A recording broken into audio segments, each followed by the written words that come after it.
Bienvenidos a Mesa de Periodistas. México vive momentos cruciales en la ruta de la consolidación de la sobrerepresentación y las reformas al Poder Judicial, la desaparición de órganos autónomos, etcétera. ¿Qué tan profundo es el impacto al Estado de Derecho? ¿Es la reducción al mínimo de los contrapesos al Ejecutivo o es el camino a una mejora en el Poder Judicial y a un México alejado de la visión de partidos como el PRI o el PAN, según dice Morena? Le doy la bienvenida a Alberto Bello, director de Enfoque Noticias en NRM Comunicaciones, Luis Miguel González, director editorial del Economista, Salvador Frausto, director de Investigaciones en Milenio, Ricardo Muñoz, director de Noticias y Producción en Grupo Fórmula. Gracias por estar aquí con nosotros, bienvenidos. Gracias. Hola. Gracias. Ricardo, si Morena y partidos aliados tienen los votos necesarios para hacer reformas constitucionales, ¿cómo queda el escenario del Estado mexicano? Híjole, es que yo me quisiera ir un poco atrás, Joely, de verdad, esto mucha la culpa la tiene la oposición que no se puso pilas. La verdad es que creo que el problema no es hoy, el problema viene siendo atrás, ¿no? Malas decisiones, malos candidatos que hoy nos tienen en esto. Y no quiero tampoco sonar a pro el gobierno, pero al final la oposición tiene mucho que ver en este gran problema. Claro que nos meten en situaciones que no queremos. Claro que no estoy de acuerdo en lo que plantea el presidente de votar. Sabemos que la justicia en México es complicadísima y toda la vida lo ha sido. Pero también tiene que haber una responsabilidad de la oposición de no haber ganado curules, de no haber hecho buenas campañas para tener una gran representación. Esa parte yo no la quiero olvidar, porque ellos hoy dicen, disfruten lo votado, no, disfrutemos también en la parte de que ellos nos quedaron a deber en esta parte. Entonces, creo que es más complejo solamente de hablar de lo que sucede ahora. Yo creo que esto tiene pues más atrás. Escuchaba a Luis Miguel con Eduardo Ruiz Gil y que regresamos 80 años. Sí, nada más que hace 80 años la oposición estaba apachurrada, estaba temerosa. Hoy la oposición está sin hacer nada. Entonces, para mí, yo sí quisiera irme un poco más atrás y también que la oposición tenga esta culpa de llevarnos a este momento. Eso es para mí, creo que muy importante. Luis Miguel. Coincido, me parece que es una manera espléndida de empezar esta discusión. Quienes criticamos este esquema de sobrerepresentación no estamos defendiendo al PRI y al PAN, aunque implícitamente nuestros argumentos puedan ayudarlos. Creo que la otra cara de la moneda de la sobrerepresentación de quien gana es la infrarrepresentación de quien perdió. Yo asumo, somos un país donde algo más de la mitad está con Morena. Y creo que hay que reconocerlo porque es un asunto de ser demócratas. La mayoría de este país quiere que Morena gobierne. Pero vamos a decir que hay 45% que no quiere. Vámonos bajito, sean 40. ¿Cuáles son los derechos de los que perdieron? Yo insisto, me parece legítimo que quien gane tenga el Ejecutivo, me parece legítimo que tenga mayoría en el Congreso, pero entre estas cosas absurdas es el Partido Verde, esa cosa se vuelve la segunda fuerza política en el Congreso y queda por encima del PAN. Uno de los grandes decepcionados es MC, que por cierto no tiene tantas culpas como podríamos decir el PAN y el PRI, en el mismo argumento que decía Ricardo al arrancar el programa. A MC lo pulverizan en el Congreso. Entonces, yo diría, es un poco absurdo que vamos a tener un Congreso donde la primera fuerza es Morena, la segunda fuerza es el Partido Verde y ya de ahí todos los demás. Pero insisto, y me parece muy bien lo que dice Ricardo, no se confunda quienes criticamos la sobrerepresentación. Yo no defiendo al PRI, no estoy literalmente no voy en el mismo carro que Alito, no defiendo la estrategia del PAN, pero al mismo tiempo me pregunto cuál es el derecho del 46% que no quería que ganara Morena. Salvador, vamos a ver los contrastes.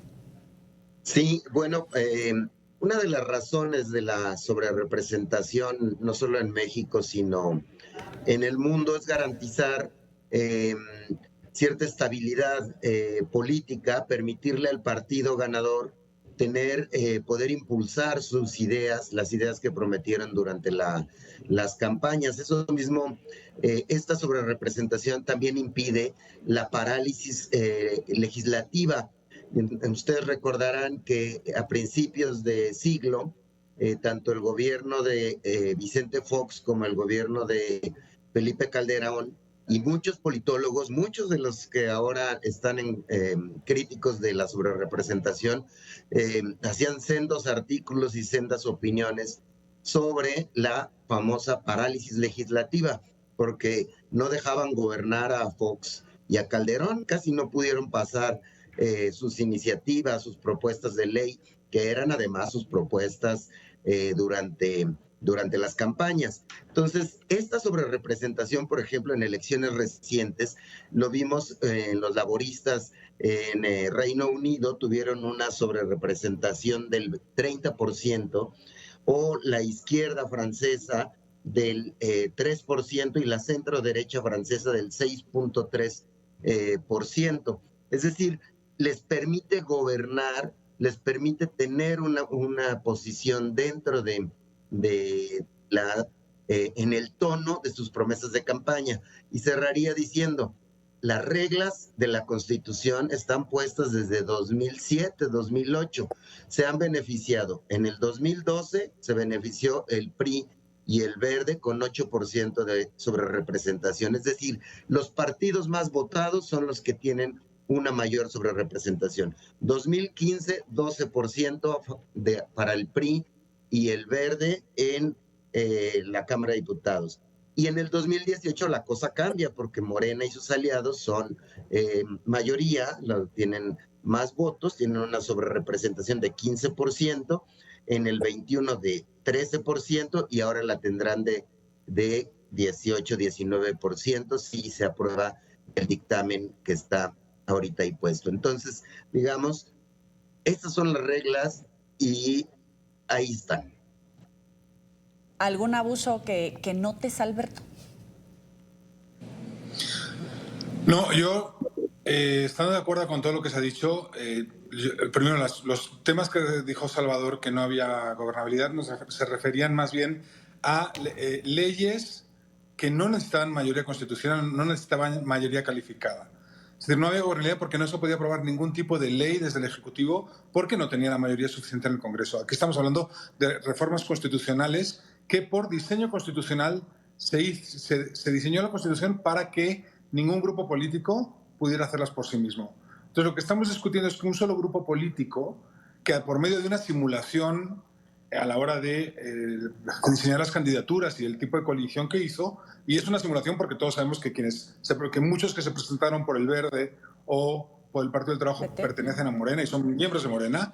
Entonces, sabiendo eso, lo que está en riesgo es no la gobernabilidad, estamos hablando de una violación a este principio constitucional de que la sobrerepresentación no permitiera a un solo grupo político hacer una reforma constitucional. Sin duda esto viene de errores del PRI, del PAN y del propio, de los legisladores, y la situación tiene muy difícil solución porque la ley dice lo que dice, etcétera, etcétera. Pero no estamos hablando de gobernabilidad, estamos hablando de un atropello total al principio constitucional de que un solo grupo político no pudiera modificar la Constitución.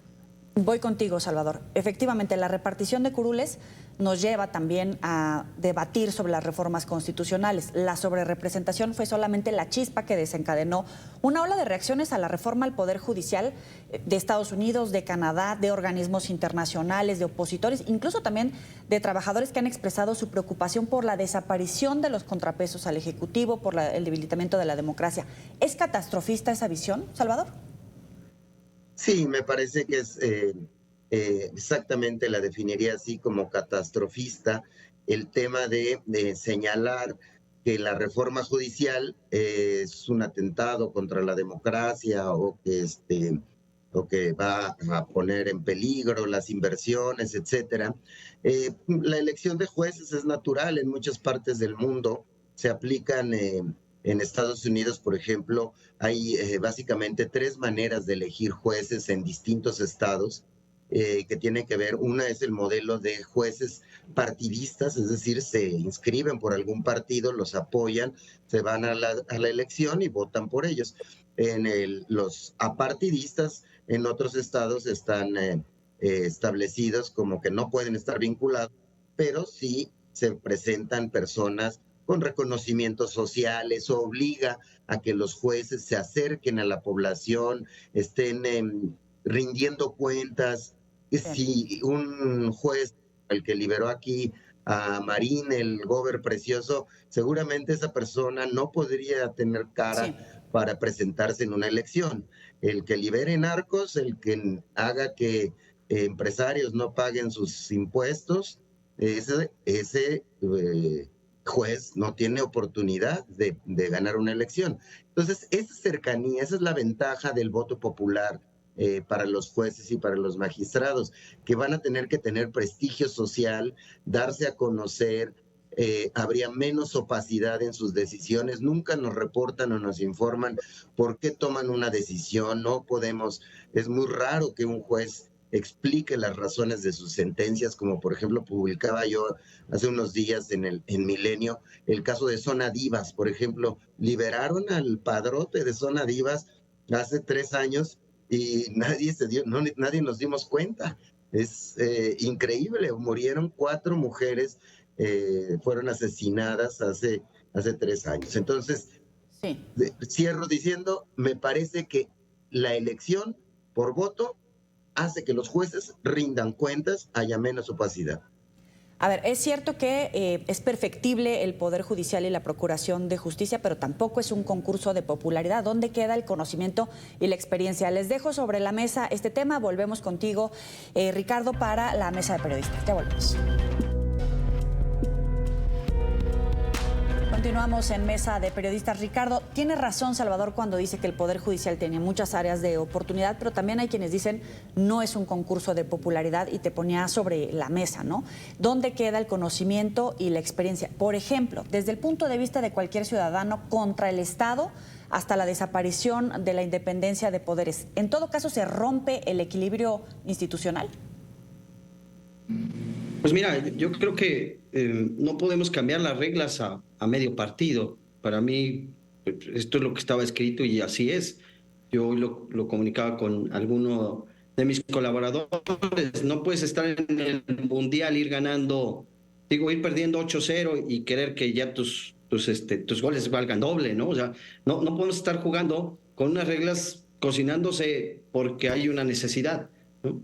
En el tema de elegir a los jueces, sí, sin duda, en muchas partes del mundo lo hacen, nada más que pues recordemos que estamos en México, ¿no? Lo mismo pasa cuando elegimos a los personajes que van a estar en el INE y vamos complicando las cosas, vamos haciendo mucho menos ciudadanas las situaciones, los cargos que hay, que nos hacen ser más certeros en las decisiones que se están tomando, ¿no? Y sin duda habrá gente que no se va a poder postular. Es un poco lo que anda sucediendo en la reelección de los senadores, ¿no? De los diputados, de los presidentes municipales. Creo que es jugar con cartas muy grandes. Yo no sé si estamos listos para poderlo hacer en los siguientes meses, ¿no? En los siguientes años.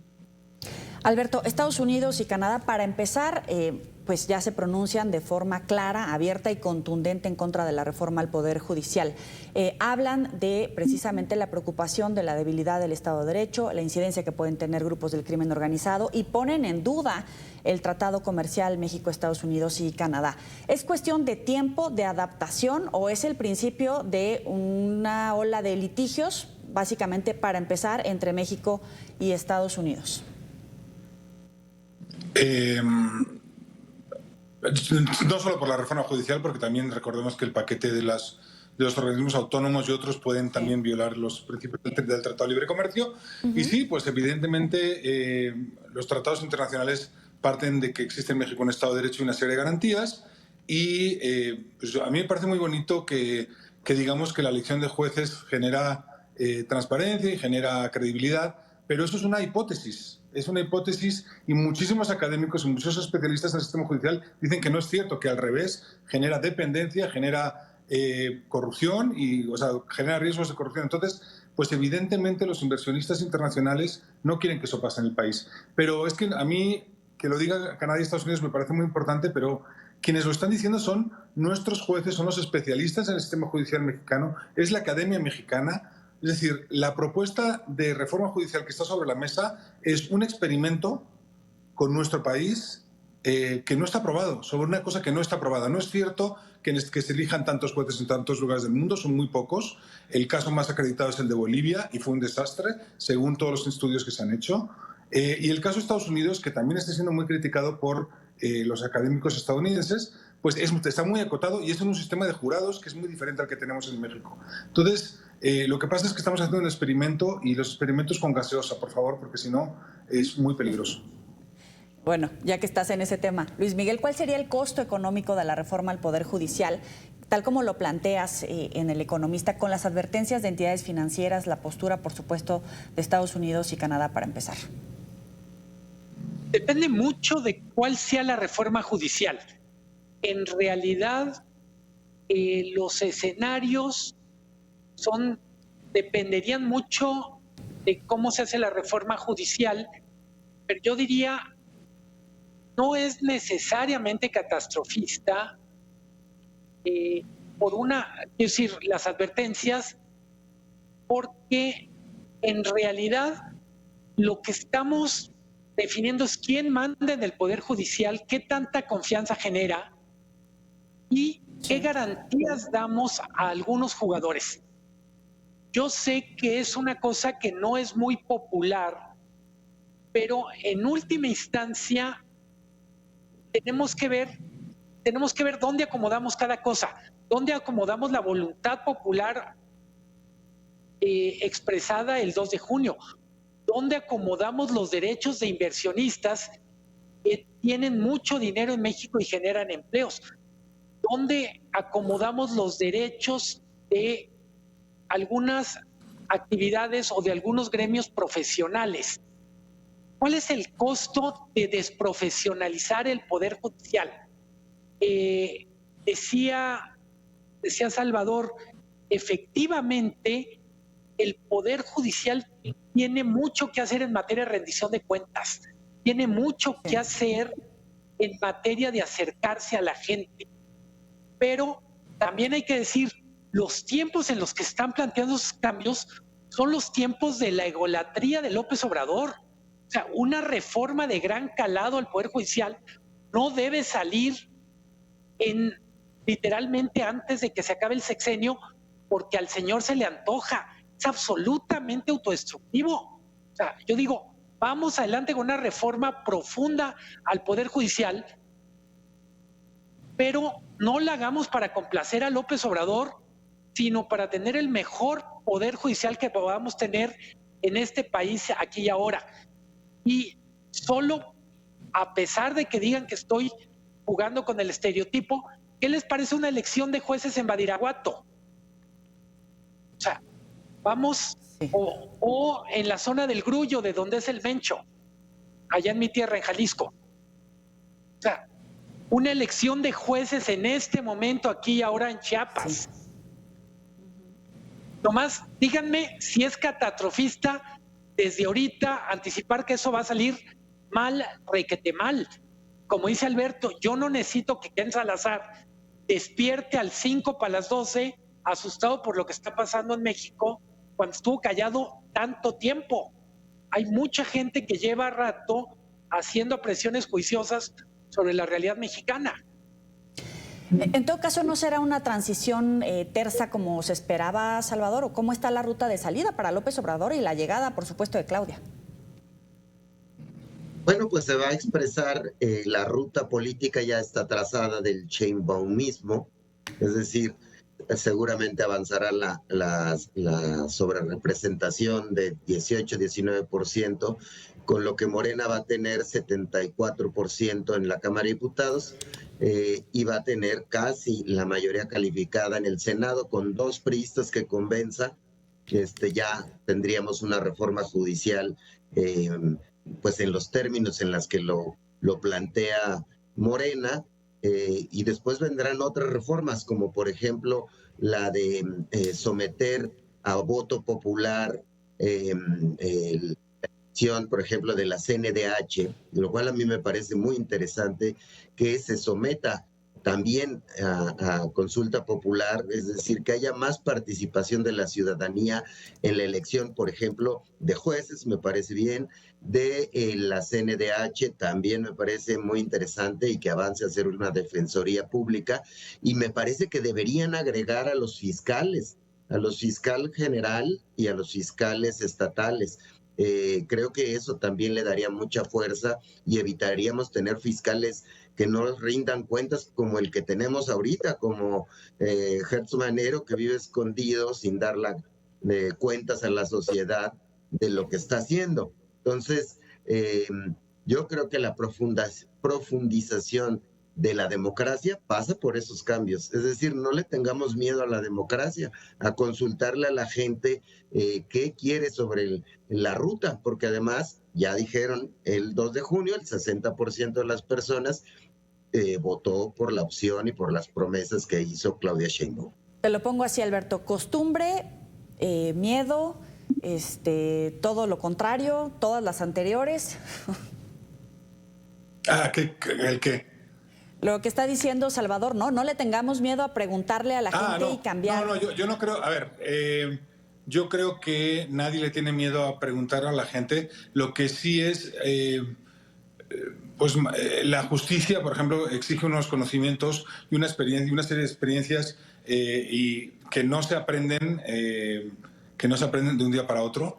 La popularidad no es un síntoma de conocimiento. La independencia es un sistema político, es un sistema partidario. Por lo tanto, la independencia en un sistema de elecciones políticas difícilmente va a ser independiente. Hemos hablado de los casos del narco, pero también está el caso de si un grupo empresarial decide apoyar a un candidato a juez y le dan más recursos que a otros. Y pues evidentemente va a haber una captura de los jueces por un lado y por otro. O sea, los riesgos son enormes. No es tener miedo a un proceso democrático que sea desigual y aplicado a un asunto como la justicia, que no es un tema de popularidad, es un tema técnico, es un tema de oficio, es un tema de transparencia. Yo sí quiero aclarar que yo cuando estoy diciendo todo esto, por supuesto soy consciente que hace falta una reforma judicial y que vivimos en un país lleno de desigualdades, y que las propuestas del presidente de querer un país sin corrupción y sin desigualdades y sin privilegios es importantísimo que salga adelante. Eso yo lo firmo. Okay. Simplemente hagámoslo bien, hagámoslo con tiempo. Eso es lo que hay que hacer. Ricardo. Fíjate que yo me sumo a lo que dice Luis Miguel y ahorita se está comentando. Imagínate que venimos de una posible reunión de uno de los cárteles más importantes de México para poner a un rector, ¿no? Con tal vez una posible pues reunión con un gobernador. Imagínate de lo que estamos hablando. Y Marco Cortés da a conocer en una carta que también hace negociaciones para poner notarías. O sea, de ese nivel puede ser el poner un juez en cualquiera de los lugares que bien se comentan en la mesa. Imagínate qué pasará en Michoacán y qué pasará en Oaxaca, en Tamaulipas. Claro. Creo que es un tema que tenemos que cuidar muy bien. Y coincido, esto no tiene que ser un capricho, tiene que ser una necesidad de un país. Luismi, tengo un minuto.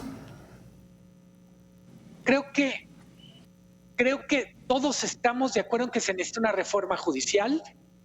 Todos estamos de acuerdo que los 3 poderes tienen que estar más cerca de la gente, tienen que rendir más cuentas, pero creo que hay que entender que la voluntad del pueblo expresada en las urnas tiene que dialogar con el conocimiento técnico. Bien. y no necesariamente es una cosa que esté mal. O sea, que haya cosas que decir los técnicos, por ejemplo, en seguridad pública. ¿Por qué no ponemos a votación al secretario de la Defensa? Ya puestos a no perderle el miedo al voto. Luis Miguel González, Ricardo Muñoz, Alberto Bello, Salvador Frausto, gracias por estar en Mesa de Periodistas. Nos vemos la próxima. Hasta pronto.